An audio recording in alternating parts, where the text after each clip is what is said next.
Hello students, कैसे हैं आप लोग। बच्चों, आज के इस वीडियो में हम लोग मैक्सिमम मिनिमम पर बेस्ड एक और क्वेश्चन करेंगे। लास्ट वीडियो में भी हमने सर्कुलर चार्ज रिंग के एक्सिस पर वो पॉइंट फाइंड किया था जहां पर इलेक्ट्रिक फील्ड की वैल्यू मैक्सिमम होती है। वहां पर ग्राफ भी प्लॉट किया गया था। तो मैक्सिमम मिनिमा का जो कॉन्सेप्ट है मैंने पिछले वीडियो में बना रखा है, तो आप उसको वहां से देख सकते हैं। उसी मैक्सिमम मिनिमा पर बेस्ड एक क्वेश्चन और भी है यहाँ पर। देखिए question number 1। Two charges capital Q each, तो एक चार्ज कैपिटल क्यू, दूसरा चार्ज भी capital Q, each are placed at a distance 2d, उनके बीच में डिस्टेंस 2d है। Locate a point on the perpendicular bisector of the line joining two charges at which intensity of electric field be maximum. तो समझिए question में दिया क्या है और कह क्या रहा है। हमारे पास दो चार्जेस है, एक कैपिटल क्यू, दूसरा चार्ज भी बच्चों कैपिटल क्यू, और इनके बीच में डिस्टेंस 2d है। मीन्स ये हाफ डिस्टेंस d और रिमेनिंग हाफ डिस्टेंस ये भी d। ठीक, इस दोनों चार्जेस के ज्वाइन करने वाली लाइन के परपेंडिकुलर बाइसेक्टर पर एक पॉइंट को लोकेट करना है कि ये पॉइंट इससे कितनी दूरी पर होगा जिस पॉइंट पर इलेक्ट्रिक फील्ड की वैल्यू मैक्सिमम होगी। So we have to search a point on the perpendicular bisector of the line joining two charges at which intensity of electric field be maximum। यहाँ पर इलेक्ट्रिक फील्ड मैक्सिमम होगा, वो point हमें search करना है। तो चलिए इसको करते हैं बच्चों। तो इसके लिए क्या करेंगे, हम वही दोनों चार्ज बनाएंगे। तो देखिए इसका सोल्यूशन, मैक्सिमम मिनिमम का कॉन्सेप्ट यहाँ पर भी लगाएंगे। तो ये एक चार्ज कैपिटल क्यू, दूसरा चार्ज ये भी कैपिटल क्यू, और इनके बीच में डिस्टेंस बच्चों कितना है, 2d है। तो ये चार्ज कैपिटल क्यू, इनके बीच में डिस्टेंस 2d है, तो हाफ डिस्टेंस ये d, रिमेनिंग हाफ डिस्टेंस भी d। ये मान लो सेंटर इसका है, यहाँ से x दूरी पर सपोज करो वो पॉइंट है जहाँ पे इलेक्ट्रिक फील्ड मैक्सिमम होगी। तो हमें ये x फाइंड करना है। तो हम क्या करेंगे, इस चार्ज से इस पॉइंट को ज्वाइन कर देंगे, दूसरे चार्ज से भी सेम पॉइंट को ज्वाइन कर देंगे। पाइथागोरस थ्योरम से ये डिस्टेंस हो जाएगा बच्चों √d² प्लस x², क्योंकि हमें इस चार्ज के कारण भी यहाँ इलेक्ट्रिक निकालना है, इसके कारण भी इलेक्ट्रिक निकालना है। तो ये दोनों डिस्टेंस पता होना चाहिए, ये डिस्टेंस भी वही होगा √d² प्लस x²। अब बच्चों देखिए, इन दोनों चार्जेस के कारण वहां पर इलेक्ट्रिक फील्ड की वैल्यू क्या होगी। इसको हम मान लेंगे चार्ज नंबर 1 और इसको मान लेंगे चार्ज नंबर 2।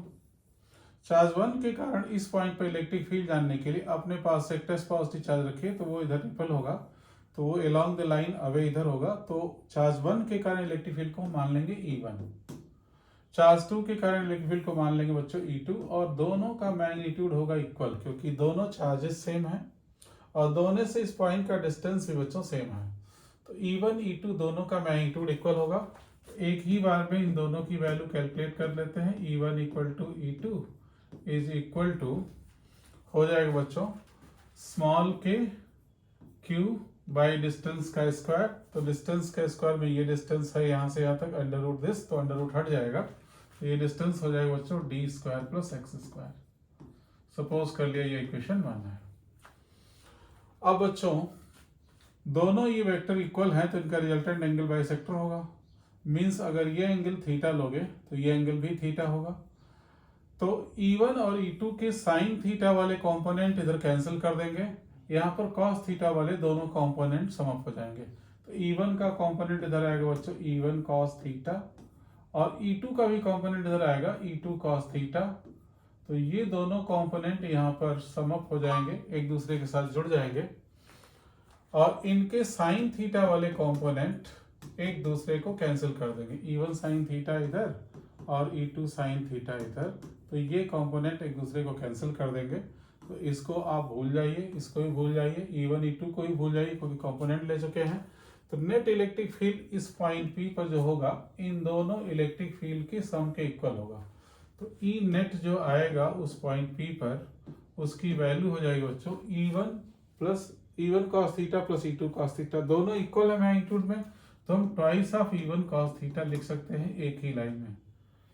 तो ये हो गया twice of E1 cos theta. E1 की वैल्यू यहाँ पर लिख दो, तो E नेट को सिंपली हमने E लिख दिया 2, E1 की value small K capital Q D square plus X square, और यहाँ से कॉस थीटा निकाल सकते हैं। ये एंगल थीटा है तो ये एंगल भी थीटा हो जाएगा, अल्टरनेट एंगल इक्वल ये भी एंगल थीटा। तो कॉस थीटा इस ट्रायंगल में ये base by hypotenuse means X by this, तो ये हो जाएगा एक्स बाई दिस वैल्यू।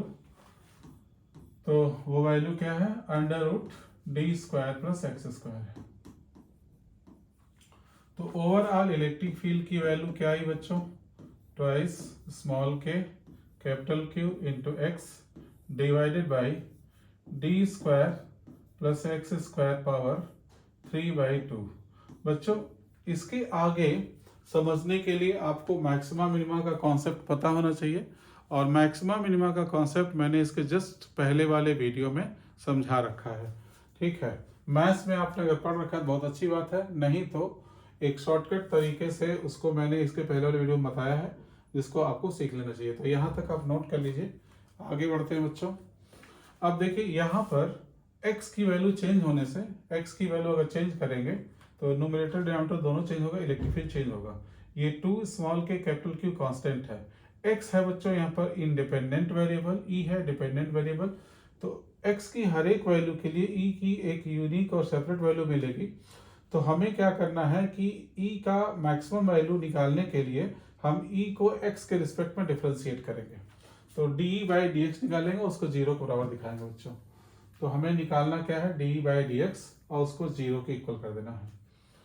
तो D by D X of E निकालना है और इसको जीरो के इक्वल कर देंगे तो हमें मैक्सिमा की कंडीशन पता चल जाएगी। तो D by D X of E की वैल्यू क्या है बच्चों, देख लीजिए, ये 2 small K capital Q into X by D square plus X square to the power 3/2। ठीक है बच्चों, इक्वल टू 0। आगे बढ़ते हैं, इसमें ये कांस्टेंट टर्म्स को बाहर करिए, 2 स्मॉल के कैपिटल क्यू बाहर, D by D X of this X by D square plus X square to the power 3/2 equal to 0। तो इस नंबर को ले आकर के जीरो के नीचे डिवाइड करके जीरो कर दीजिए। तो अब इसको डिफरेंशिएट करना है, तो केवल हमारे डिफरेंशिएशन में बचेगा D by D X of this X by D square plus X square to the power 3/2। अब इसको अगली लाइन में हम डिफरेंशिएट करेंगे बच्चों। तो इसको आप नोट कर लीजिए, जितना मैंने इरेज किया, वीडियो को दाएं बाएं करके आगे पीछे करके नोट कर सकते हैं।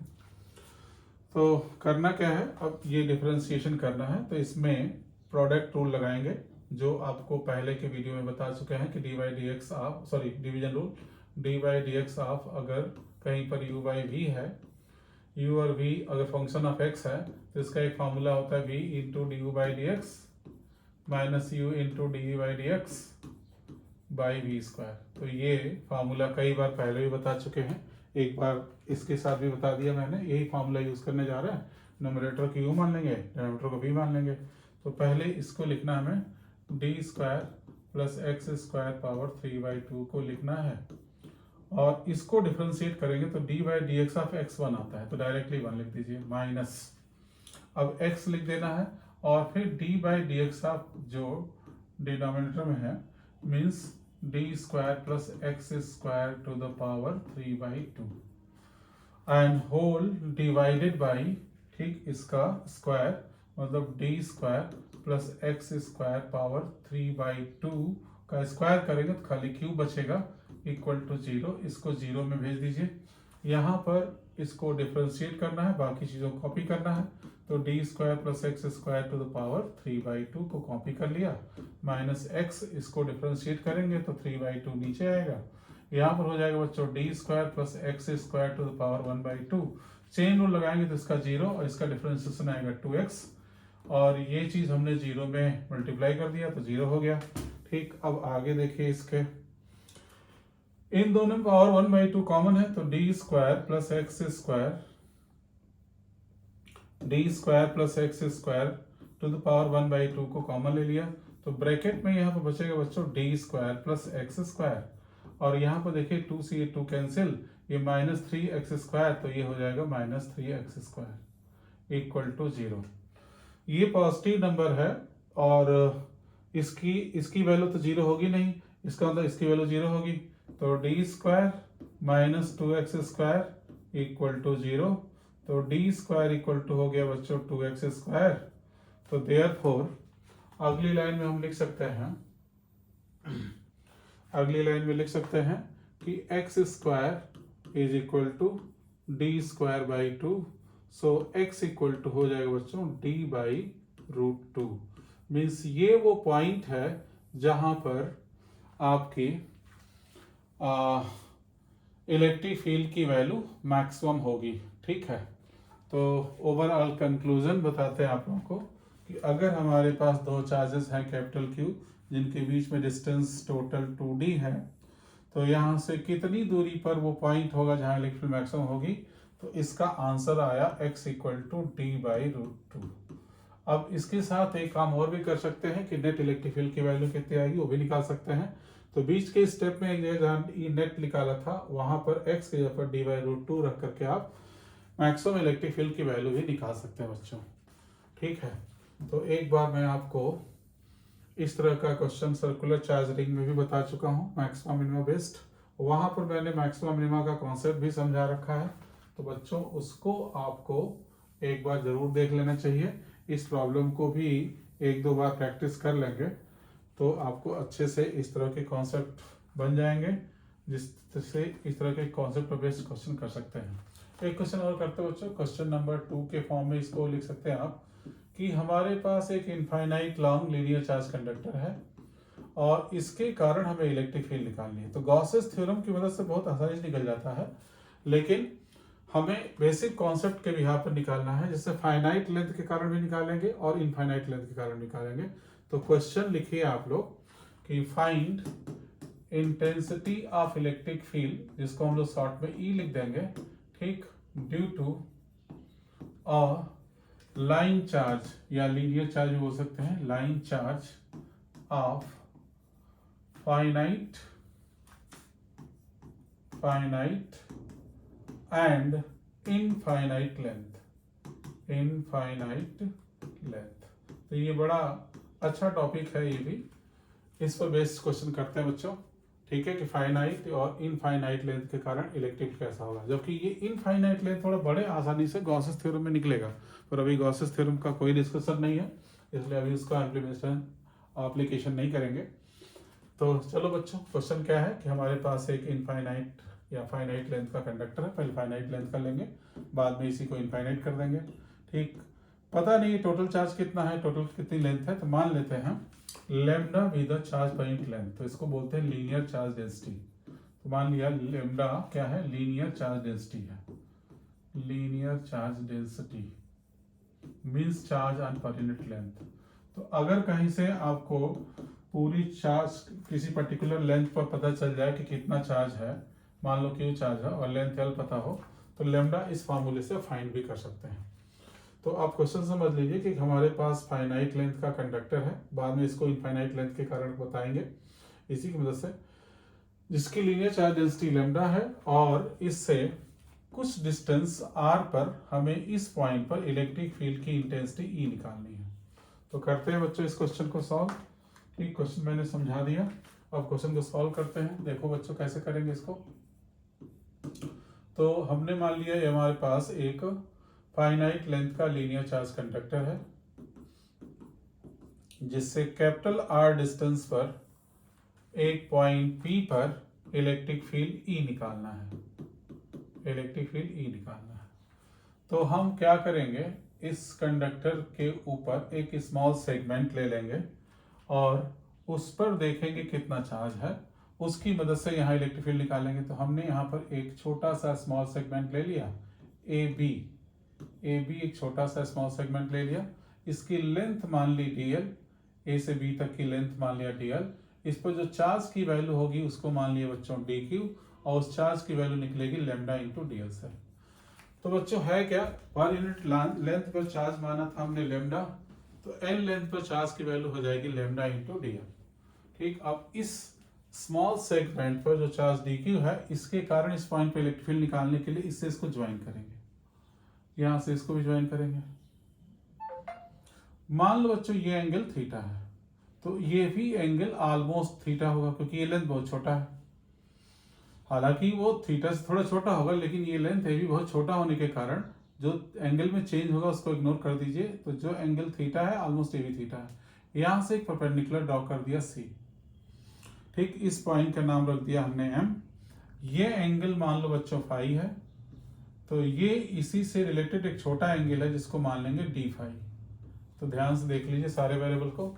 अब ये जो चार्ज डी क्यू है जो इस पोर्शन में है, इसके कारण यहाँ पर इलेक्ट्रिक फील्ड मान लो बच्चों डीई डैश है। तो एक छोटा सा इलेक्ट्रिक फील्ड यहाँ पर डीई डैश इस चार्ज के कारण यहाँ पर निकाला गया है।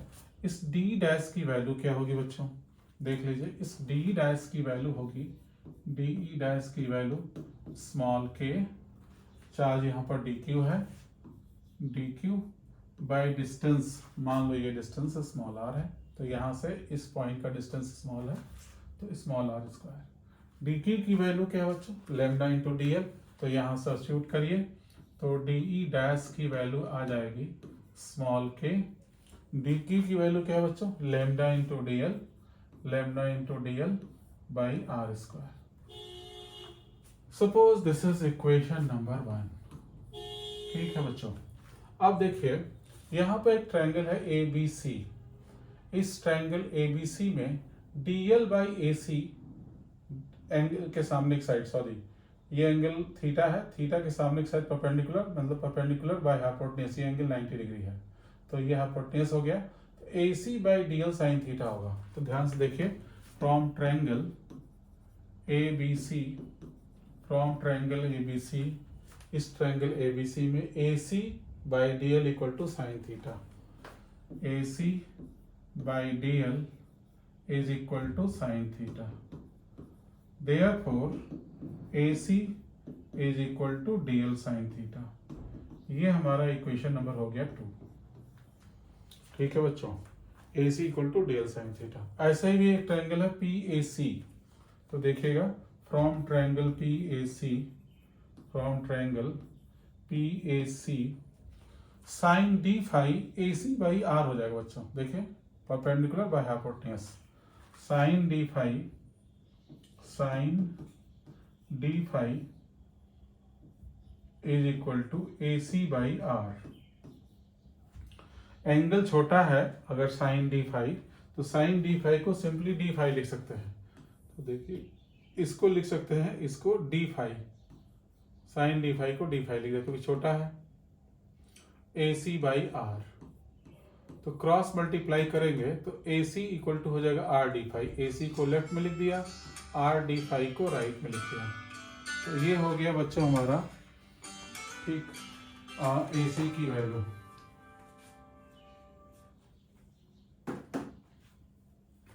ए सी इक्वल टू हो गया R D phi. A C एक जगह और निकाल चुके हैं, डी एल साइन थीटा के इक्वल है। तो इसको मान लीजिए बच्चों इक्वेशन नंबर 3। ठीक है, अब इस ए सी और इस ए सी को इक्वेट करिए, तो D L sine theta, D L sine theta is equal to हो जाएगा बच्चों R D phi, R D phi. तो डी एल इक्वल टू क्या हो जाएगा बच्चों, R D phi by R, ठीक, R D phi by sine theta,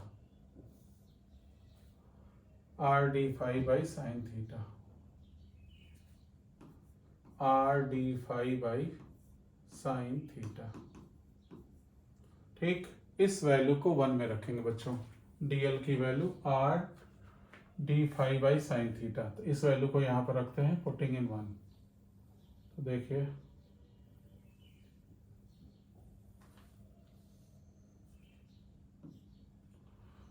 putting in 1,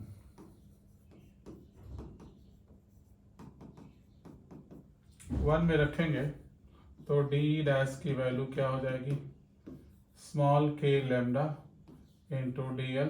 के जगह पर क्या रखना है बच्चों, डी एल के जगह पर रखना है R D phi, R D phi by sine theta, sine theta, और नीचे ऑलरेडी आर स्क्वायर है, तो एक आर कट जाएगा, तो डी डैश की वैल्यू जो निकली बच्चों, वो वैल्यू निकल के आई K lambda into D phi by R sine theta. ठीक है बच्चों, इसको मान लिया हमने इक्वेशन नंबर 4। ठीक है, यहाँ तक फटाफट नोट करिए बच्चों।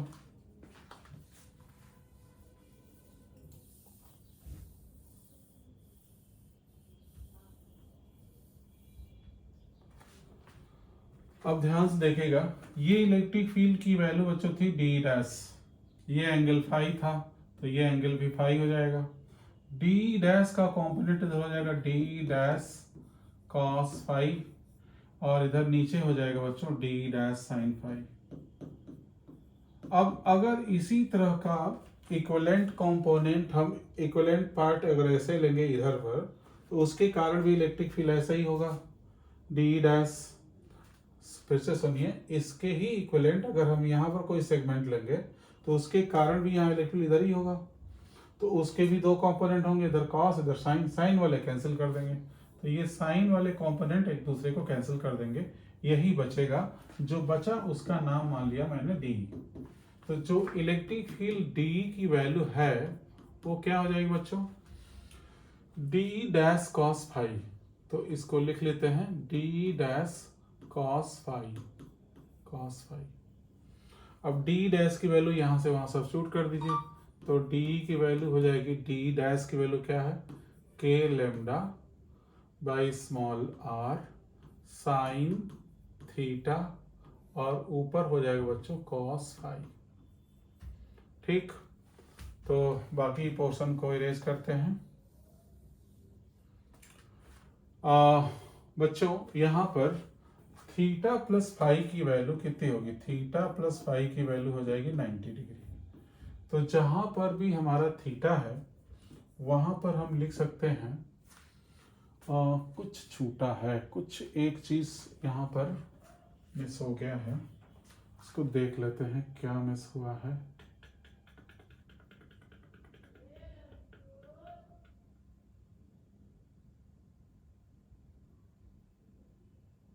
बस बस बस, हाँ डी फाई यहाँ पे छूट गया बच्चों, तो कास फाई डी फाई यहाँ पे छूटा हुआ था। ठीक है, ये डी फाई छूट गया था, इसको नोट कर लिया।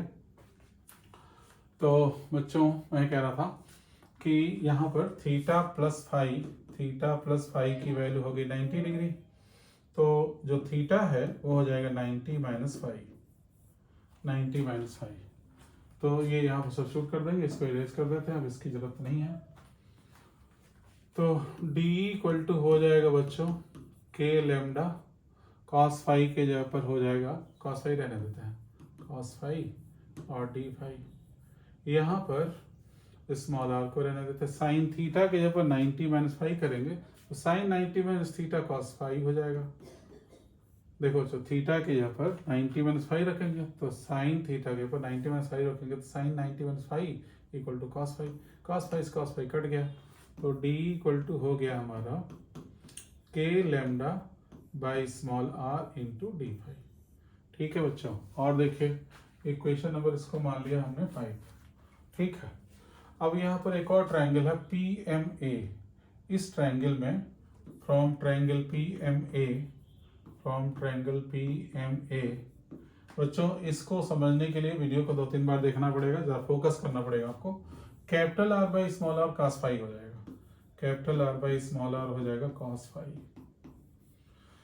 तो देयरफॉर यहाँ से स्मॉल r क्या निकलेगा, क्रॉस मल्टीप्लाई करेंगे तो capital R by cos five, capital R by cos five, ये वैल्यू 5 में रख देंगे, पुटिंग इन 5,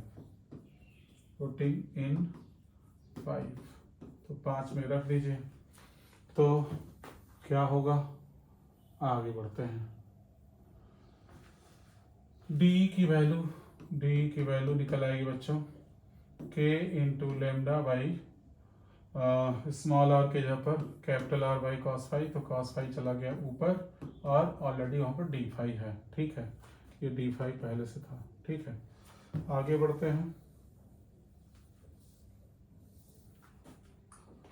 इंटीग्रेट करेंगे तो integration of D is equal to K lambda by capital R बाहर, integration of cos phi D phi. ठीक है बच्चों, अब देखो जैसे ये कंडक्टर कैसा था, ये कंडक्टर देखने में कुछ ऐसा था कि यहाँ तक था, बनाया था मैंने, ठीक है, और हमें लिमिट्स लगानी है बच्चों। तो एक काम करते हैं, इसके अपर एंड को यहाँ ज्वाइन करते हैं इस पॉइंट से, मान लेते हैं ये एंगल है फाई 1, ठीक है। इसके लोअर एंड को भी ज्वाइन करते हैं, ये एंगल मान लेते हैं फाई 2, ये नीचे नाप रहे हैं तो नेगेटिव, इसको ऊपर नापा है तो पॉजिटिव। तो फाई 1 से माइनस फाई 2 इसकी लिमिट हो जाएगी बच्चों। तो डी का इंटीग्रेशन ई हो जाएगा, के लेमडा बाई आर बाहर, कॉस फाई का इंटीग्रेशन हो जाएगा साइन फाई, और फाई 1 से माइनस फाई 2 की लिमिट हो जाएगी। तो ओवरऑल हमारा इलेक्ट्रिक फील्ड जो आएगा, electric field K lambda by R और ब्रैकेट में sine phi 1 minus minus sine phi 2 तो प्लस हो जाएगा sine phi 1 plus sine phi 2। तो बच्चों आपको डेरिवेशन समझ में आए ना आए ये अलग बात है, पर ये फार्मूला विद वेरिएबल समझ में आता है तो आपका काम चल जाएगा, ठीक है। तो इस फार्मूले को होल्ड करते हैं और फिर से इसको एक बार समझाते हैं। डेरिवेशन के लिए मैंने जैसा बताया कि आपको कम से कम वीडियो को 2 से 3 बार देखना पड़ेगा, ठीक है, तब पूरा डेरिवेशन समझ में आएगा ये। और फार्मूला देखिए क्या बना कि अगर हमारे पास एक फाइनाइट लेंथ का लीनियर चार्ज कंडक्टर जिसकी लीनियर चार्ज डेंसिटी लैम्डा है और इससे कैपिटल आर डिस्टेंस पर इस पॉइंट पी पर इलेक्ट्रिक फील्ड निकालना है, तो हम इसके इस अपर और लोअर एंड्स को ज्वाइन करके देखेंगे कि एंगल क्या बन रहा है, ये और ये, ठीक है। इसके लीनियर चार्ज डेंसिटी लैम्डा है और ये एंगल अगर फाई 1 है, ये एंगल फाई 2 है, और इसके यहाँ से डिस्टेंस ये पी है, सॉरी पी का डिस्टेंस आर है। तो ये इलेक्ट्रिक फील्ड का फार्मूला है, जिसको मैं एक बार और लिखता हूँ बच्चों, इसको फार्मूले को याद रखिए। के वही 9 इंटू 10⁹ है या 1/4π0, तो उसको स्मॉल के लिखा, K lambda by R in the bracket sine phi 1 plus sine phi 2। This is very important formula. थोड़ा इसको इरेज करके और साफ सुथरा लिखते हैं, sine phi 1 plus sine phi 2। तो ये हो गया बच्चों हमारा electric field due to finite length linear charge conductor. अब सोचो अगर इनफाइनाइट लेंथ का होगा तो क्या होगा, ये और ऊपर जाएगा, तो फाई 1 की वैल्यू बढ़ती बढ़ती मैक्सिमम 90 डिग्री हो सकती है। ये पॉइंट और नीचे आएगा, ये पॉइंट को y बोल दो, इस पॉइंट को x बोल दो। x पॉइंट ऊपर जाएगा तो फाई 1 90 हो सकता है मैक्सिमम, y नीचे जाएगा तो फाई 2 मैक्सिमम 90 डिग्री हो सकता है। तो इनफाइनाइट लेंथ के लिए बच्चों करते हैं इसको, जैसे फाई 1 फाई 2 90 डिग्री हो जाएगा। तो अब यहाँ पर लिखते हैं for infinite length, for infinite length phi 1 approximately phi 2 both are equal to 90 degree. तो 90 डिग्री यहाँ पर रखो, यहाँ रखो, तो इलेक्ट्रिक फील्ड का फार्मूला हो जाएगा हमारा K lambda by capital R sine 91 sine 91 तो 2, तो जरा इसको माइनस करते हैं तो फार्मूला हो जाएगा, के की वैल्यू क्या होती है बच्चों 1/4π0, 2 लेमडा लिख दिया by capital are. Gauss's theorem में यही चीज प्रूव होकर आती है बहुत इजीली, यहाँ पर थोड़ा लंबा है लेकिन ये चीज गॉसेस थ्योरम में नहीं आता है। तो आपको इस फार्मूले को याद रखना, वेरिएबल्स को समझ के रखना है और ये फार्मूला भी याद रखना है, ठीक। अब इसमें केसेस हो सकते हैं कि अगर ये पॉइंट पी हम इसके यहाँ पर ले आए तो फाई 1 0 हो जाएगा, तो साइन फाई 1 0 की वैल्यू साइन 0 0 हो जाएगा, तो केवल साइन फाई 2 बचेगा। तो इसके अलग अलग केसेस बना सकते हैं कि इस पॉइंट को नीचे लाएं, यहाँ पर लाएं तो कितना होगा। तो ये फार्मूला आपका बड़ा इंपॉर्टेंट फार्मूला बन गया, इसको याद रखिए बच्चों। मिलते हैं अगले वीडियो में।